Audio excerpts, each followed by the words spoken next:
আসসালামু আলাইকুম। তো আমাদের মুরগির পাশাপাশি ছোট্ট একটা গরুর খামার আছে। তো সকাল সকাল চলে আসলাম গরুর ঘর পরিষ্কার করতে। তো গরুর খামারটি প্রথম যেটা সকালে কাজ থেকে প্রথম হচ্ছে গরুর খামারটা হচ্ছে পরিষ্কার করা। তো এখন এই যে মোটরের পানি দিয়ে গোবর ওগুলো পরিষ্কার করবো। আসলে গরুর খামারে প্রথম কাজ থেকে সকালে উঠে গরুর খামার হচ্ছে পরিষ্কার করে এরপর গরুকে খাবার দিতে হয়। সকাল সকাল চলে আসা গরু ঘরটা পরিষ্কার করতে।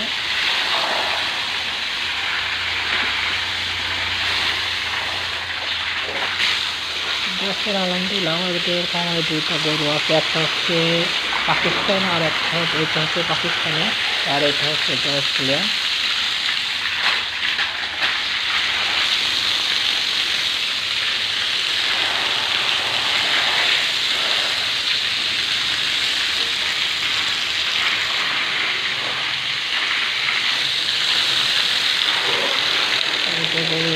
পানি পড়ছে হচ্ছে পানিটা হচ্ছে পাশে হচ্ছে আমাদের একটা পুকুর আছে, ময়লা পড়া পুকুর, ওইখানে হচ্ছে পানিটা হচ্ছে চলে যায়।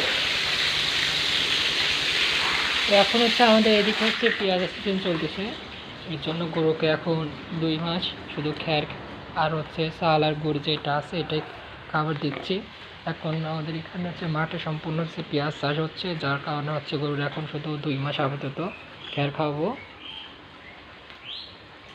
2 মাস পর পেঁয়াজ ওঠানোর পর আবার নতুন করে আমরা হচ্ছে ঘাস চাষ করব, কারণ এখন আমাদের এদিকে হচ্ছে পেঁয়াজটা হচ্ছে বিখ্যাত, সবচেয়ে বেশি পেঁয়াজ আমাদের এদিকেই চাষ হয়। তো এই জন্য হচ্ছে গরুর এখন সম্পূর্ণ হচ্ছে শুধু খড় খাওয়ানো হচ্ছে। খড়ের পাশাপাশি চাল ভুসি যেগুলো আছে এগুলো আমরা ন্যাচারাল যে খাদ্যগুলো আছে এগুলো দিই। দেখেন এটা হচ্ছে পাকিস্তানি গরু, এটা শিং একদম ছোট ছোট।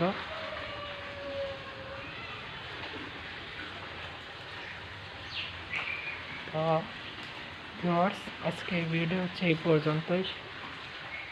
তো এটা হচ্ছে দেখেন আমাদের গরুর এটা হচ্ছে খাদ্য রাখার, এটা হচ্ছে একদম সম্পূর্ণ। এখানে টোটাল হচ্ছে 5টা হচ্ছে গরু পোষা যাবে। দেখেন যে উপরে এইরকম ফ্যান। এখন হচ্ছে যেহেতু শীতের দিন, আমরা যখন গরম ছিল তখন সকালেই উঠে গরুকে গোসল করাতাম, আবার হচ্ছে বিকালে একবার গোসল করতাম। তো এখন শীতের দিন এখন মাঝে মাঝে হচ্ছে গোসল করে, নাহলে হচ্ছে গরুটা এখন ঠান্ডা লেগে যাবে, এই জন্য তো পাটতলে এটা বিছিয়ে দিচ্ছি যাতে গরুর পায়ে হচ্ছে বিছা না থাকে, ঘা না হয়ে যায়।